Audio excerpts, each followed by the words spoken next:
Welcome to the Sober and Happy podcast, where we talk about all things recovery related, how to navigate the challenges that we'll face along the way on our journey towards our best lives, and how we could go from living a life of simply just being sober to a life where we're both sober and happy. New Year's Eve is coming up, which often means New Year's resolutions. I will be honest and admit that I have a 0% success rate on my past New Year's resolutions, and I even stopped doing them several years ago. While preparing for this episode, I read several studies on them, and it is estimated that somewhere between 91 to 96% of resolutions fail. However, despite knowing all of that and my own personal track record, I have decided to make resolutions this year, and I think you should too, and I will tell you why today. So buckle up, this is going to be a great episode.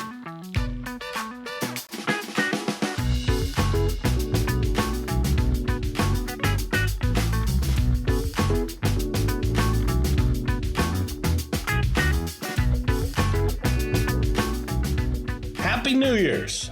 First, I want to acknowledge how tough of a holiday this could be for many people in recovery. If you're struggling with the idea of a sober New Year's Eve, or have been struggling with the holidays in general, episode 6 of this podcast has some great tips on staying sober for the holidays, so I would suggest checking that out too. Now, let's talk resolutions. Maybe you are still struggling with the recovery journey, and this is the year you want to get and stay sober. Maybe you've put together some sobriety times, yet are not satisfied with some other areas in your life and want to improve on something else. Maybe you're absolutely killing it right now and want to keep that momentum, so you want to improve even more in an area that you're already making progress. Or maybe you have tried resolutions in the past and failed, seen everyone around you also fail, and have swore resolutions off completely. As I mentioned in the intro, I was in that last camp until I started doing some research and convinced myself to give it another try. So let's get the facts out of the way. Most of the studies that I read seem to cite the following statistics. Of the people surveyed, only 9% consider their resolution a success after 1 year. In fact, 25% quit after only 1 week. That number grows to 36% after a month, and after 6 months, over half of the people have quit on their resolutions. So why, after reading all those facts, did I decide to start making resolutions again? It was one interesting fact that I read about the 6-month mark. At 6 months, the people who have made resolutions may only have a 46% success rate, which by itself does not sound good. However, they compared that to people who had similar goals without setting a resolution, and those people only had a 4% success rate at that same 6-month mark. That means you are 10 times more likely to reach your goal if you make a resolution instead of just simply saying that you're going to do something. After seeing that, I decided this year is going to be the year to try again, despite my own personal 0% success rate in past resolutions. I attack challenges in life with the same philosophy as I do recovery. Look at what's worked in the past and hasn't worked for other people who have tried it before me. Find the things in there that resonate with me. Take the lessons from others' experiences combined with any personal experiences I have had. Start trying the things that resonate with me the most and keep doing what works and stop doing the things that don't. I realized when I was doing research in New Year's resolutions that I had stopped doing them because I hadn't been successful, but I hadn't applied the same effort into my resolutions in the past that I have in other areas in my life, and I simply just quit. And that realization didn't sit well with me. Trying, failing, and trying again is better than not trying at all. So I'm trying again this year, and I hope you will too, even if your past success rate matches mine. I want to walk through the process that I did with you, and if you decided to do a resolution this year, I urge you to try the same process with me to see if it is helpful to you also. The number one resolution made every year is to lose weight and to get healthier, and I'm not being creative in mine, which is also to get in better shape. I could tell you right from the start, I was going about my resolution the same way I have in the past, despite having a 0% success rate. I set a very vague goal and I wasn't planning on telling anyone. The thought popped into my head that this is personal to me, so really no need to tell anyone. Forget just resolutions. My success rate of vague goals that I don't actually commit to over the course of my life is also 0%. One of my biggest challenges throughout life is a fear of failure. Even bigger than that is a fear of you knowing that I failed. So when facing tough challenges, my two default behaviors are kind of trying without telling anyone or just not trying at all. Here's the thing about doing self-improvement work. You're going to find those kind of things about yourself, and once you have discovered certain self-destructive habits, you'll recognize them more often. And once you see something, you can't unsee it. So when I found I was setting a very vague goal and didn't want to tell anyone, those thoughts are immediately followed by, "You're doing it again." Recognition is a huge part of the growth process, but recognition alone does not change anything. You have to take different actions based on your new realizations if you want to change. Nothing changes if nothing changes. So once I recognized I was falling into my old ways, I decided to stop in my tracks and approach this year's resolution in a way that will give me the highest chance of success.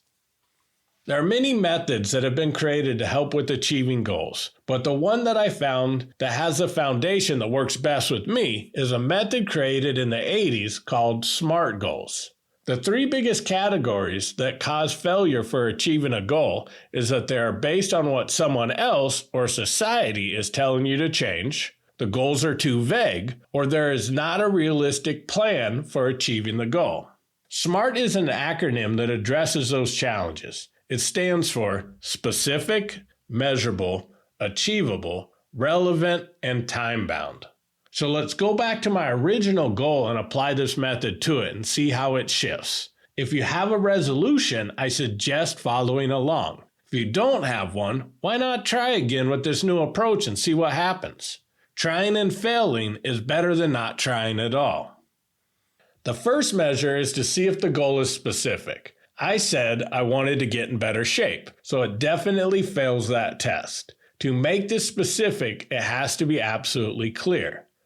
My specific goal now is to weigh 160 pounds by the end of the year and have all my health markers in the healthy range. This is much more specific, and as a result, I will know whether I'm on pace to meet my goal or not. The very vague get in better shape leaves the rationalization and justification door wide open. And I know from my past, if that door is left open, there's a very high chance that I'm walking right through it. So now I have a specific goal. So the next step is making it measurable. Now it seems like since my goal is very specific, it already checks the box for this one, but I could take it a step further. It is already measurable as a goal, but I need to actually measure it to track my progress and see if I'm on track. To do this, I will weigh myself daily and get blood tests ran in July and again at the end of the year. As a bonus, I've decided to take a picture of myself in the morning every day. This may not be measurable in a number like the other ones, but this is so I could see with my eyes the actual progress I'm making. When we make changes in life, especially ones that have small, gradual results, we often miss seeing the changes in ourselves. So when I hit the points where I'm frustrated with my lack of progress, or I think I'm not doing good enough, or have a particularly bad morning where I don't like what I see in the mirror, I want to be able to look back and see the progress, how far I have come, and remind myself that I am succeeding, and use this as motivation to push through those certain rough patches that I will hit. The next thing is asking myself whether it is achievable. This, I think, is the most vague and hardest step in the process. You don't want to set the bar so low that when you achieve it, it doesn't feel like a success. And for true growth, you want to set stretch goals that are a little beyond what you think you could achieve based on past experiences. But you also don't want to set the goal so huge that it takes over your life or sets you up for certain failure. This step really requires looking at your past, doing some soul searching at the end of the day, and asking yourself if at the end of the year, if this is something you could realistically accomplish and would be happy that you achieved it. For me, I have gained and lost so much weight in my past that I have a lot of past successes and failures to look at. I realize most of my weight loss has been extreme methods like the lose 30 pounds in 30 days health challenges you see at many gyms. While successful in these challenges, none of them stuck, and my end goal to this year's resolution is a lifetime of healthy living, so I needed something that was more aligned with that. Most every study around weight loss will say the healthy amount to lose, which will increase the likelihood of keeping it off, is 1 to 2 pounds a week. I currently weigh 210 pounds, and 1 pound a week would put me at around 160 pounds, which also gets me in the healthy range for someone my height. So that is how I came up with the 160 pound figure as my goal. It is achievable, but it is also a stretch goal since my previous attempts at weight loss usually stall around the 190 pounds mark and hit a wall at 180. And I've never committed to living healthy for an entire year before. This also is not a stretch goal that goes to the point of taking over my life just to achieve it. It could be done by making healthier choices and hitting the gym in the morning instead of staring at my phone like I tend to do too many mornings. The next step is making it relevant. This directly ties into finding your why, which I cover extensively in episode 2, so I won't go hugely into detail on the process to making this relevant, but I will tell you why my resolution is relevant to me. First is my health. The last physical showed that I now reached the pre-diabetic level and have fatty liver disease again. My numbers for my liver are almost as bad as they were when I was drinking. I'm at the point in my health where I have two choices. Either keep walking down the path I'm on, start taking medications to treat the effects of living an unhealthy lifestyle, accept the fact that it will result in cutting years or even decades off my life, or I could change my lifestyle and prioritize living over the convenience and short-term satisfaction that I get at the various drive-thrus I hit on a regular basis. I have finally gotten to the point where I love my life, so whether or not to get some extra years out of it is a no-brainer, so this is very relevant to me. The next point that makes this relevant is this podcast right here. This is something I've wanted to do for a long time. I don't know where it will go or if it will take off someday, but I would know I want to give it a solid year of maximum effort to see what the true possibilities are. The only way I could do that is to have a level of energy that is only achieved if I'm living healthy. I have lived both ways in the past, and I know that the difference in my energy level when I'm eating good and exercising versus eating junk food and being sedentary is so different that I can't even describe it. It truly is night and day. I work full-time and often overtime at my job and have other commitments in my life that take time. Doing a podcast requires coming up with ideas, outlining weekly episodes, recording them, editing each episode, and then publishing them. And I haven't even started doing all the work that goes into promoting them. All of that is a lot of time, effort, and energy. And to sustain that for an entire year, that energy cannot be completely provided from being highly caffeinated. So I know that to chase this dream, I need to make lifestyle changes around my health. The last letter of the acronym stands for time-bound. Since this is a New Year's resolution, I'm already setting this goal at a year. However, to give ourselves higher chances at success, it is better to create smaller, intermediate goals along the way. For me, this is losing a pound a week. Now, I've checked all the boxes off the SMART goal process, but having done this method before a few times, I've adapted it a little in ways I have found help me personally. I have added 3 items. The first one is accountable. I know personally, if I set a goal and don't tell anyone, I'm already heading down the path towards failure. Usually, to combat this, I will tell a few people my goal and ask them to check in with me regularly to help hold me accountable. This year, I'm putting it in a podcast episode and publishing it to the world, so I definitely have checked the accountability box. Feel free to email me anytime during this year at tim@soberandhappy.com to check on my progress and help hold me accountable. The next thing is whether it is sustainable. I touched on this some when I talked about whether it is achievable, but although we could achieve many things, this is really asking whether it will stick. Like I mentioned, I have lost weight before many times, so I know weight loss for me is definitely achievable, but I want something that is going to stick this time. That is why I've approached it this time as a longer, more lifestyle-changing process rather than the quick sprint challenges I have done in the past. And the last and possibly most important checkbox is whether this is satisfying. Most changes in our lives are going to be challenging and even painful at times. So to keep pushing through those rough patches, what we're striving to achieve has to be satisfying. And we need to envision it so strongly and keep our focus on how good it will feel that when we have setbacks, we don't give up and we keep moving towards the finish line instead.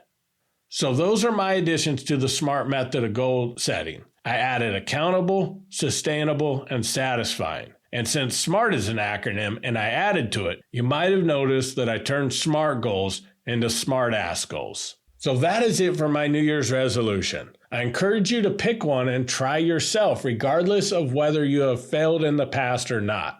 Failures are simply stepping stones towards your success. If you have failed in the past, you already know things that don't work for you, so you're already ahead of the game. Tony Robbins says, stay committed to your decisions, but flexible to your approach. I like to say, just try. Nothing will happen if you sit on the sidelines doing nothing. If you want to live an amazing, fulfilled, happy life, which I know is possible for you, you have to get moving to get there. You can't steer a parked car, so put that car in drive and get moving. I want to say Happy New Year's. Thank you for listening, and I look forward to connecting with you next week. And as always, keep living sober and happy.